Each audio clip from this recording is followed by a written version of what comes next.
Den är som ett årgångsvin från 1984 fram till 1986. Buteljerat bara på 219 flaskor. Och ett sånt vin, det ska njutas försiktigt med andakt.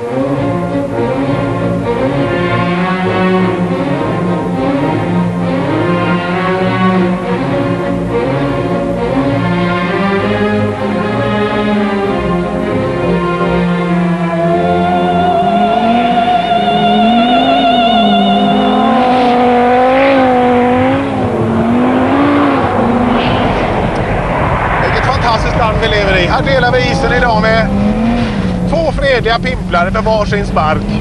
Och här gasar vi runt med en sportquattro på 550 hästar.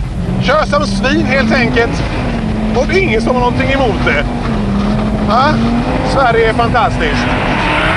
Det ser lite oansvarigt ut. Jag kör utan bälte, så beror det på att vi åker på is.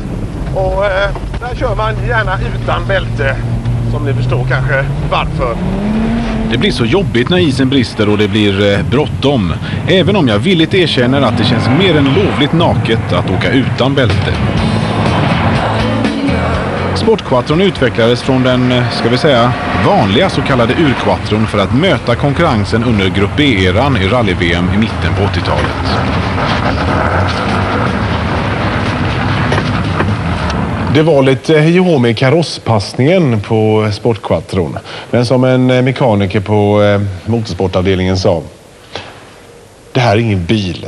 Det är ett arbetsredskap att ta sig så fort som möjligt från A till B med. Och det syns tydligt när man kikar här. Det här är en Audi urquattro bottenplatta.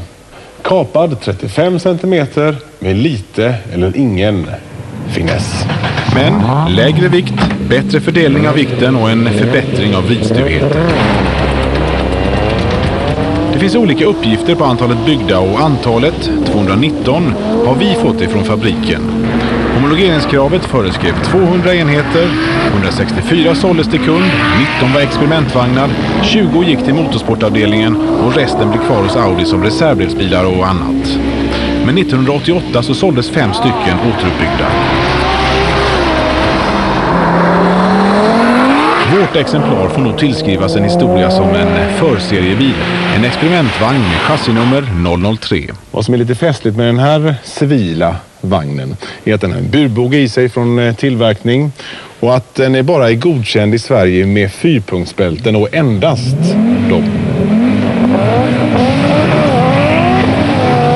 Motoreffekten är idag på 550 hästar och det har ingen anledning att tvivla. Så roligt med ställmotorn mot, greppet i de här VRC-dubbdäcken är enormt, men man får vara bestämd med gasen. Ställa upp den ordentligt innan böjarna. Åt fel håll, så vi får pendeleffekt. Och så växla 8000 så man rätt moment. Det är perfekt som fan. Den här motorns originaleffekt var nedtagen till 420 hästar. Men vad Hans Enkelt har gjort, han har vridit tillbaka effekten med hjälp av en större turbo, effektivare avgassystem och så mappningen förstås.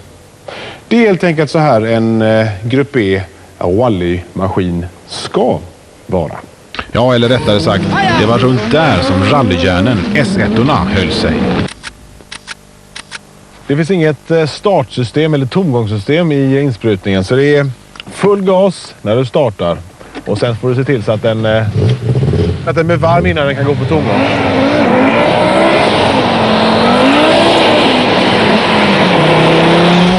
Och de snabbaste issträckorna på isbanan ser vi väl upp igen. 150, det ser ut som jag hinner inte titta så mycket. Upp mot 170 var det faktiskt. Och det är lite känsla att kasta runt vagnen i sådana hastigheter på isen och bara stampa. Skärmarna, huven, taket och vingen med sin oljekylare där bak, de är alla i kolfiber. Men dörrarna är faktiskt Jo, det är plåt. Och de här stammar från en Audi 80 från tidigt 80-tal. Liksom den här vindrutan. Men just det här exemplaret är faktiskt eluppvärmt. Det behövdes inte idag, för så kallt var det inte. Och det var heller ingen riktig kärnis, noterade iskännarna. Dubben äter sig djupare ner i en mjuk vårvinteris. Men det var ändå glatt, riktigt isglatt. De här fälgarna är originalfälgar till en urquattro, de 8 tum breda. Och som ni ser så är slitbanan på det här VRC-däcket, det här dubbdäcket, ganska smalt. Det gör att däcksidorna bygger ut på sidan så du får en stabilitet i däcksidan.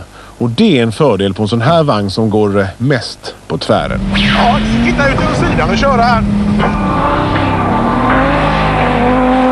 När rytmen är inne, när det går hyggligt mjukt, när man balanserar greppet med gasen och när det går fort på isen, ja då är njutningen total. Och en annan fördel. Isåkning är en skonsam lek för exklusiva vagnar som ska gasas utan prut. Drivning 50-50 naturligtvis, diffspärren mellan axlarna och fullt diffat bak när man åker på is. Det är anledningen till den lite brutala körstilen som vagnen kräver. Roligast är när vi kommer fram till det här snabba partiet vi tar på 3:an. Vi går som en snabb vänster, ut med den. Snabb höger.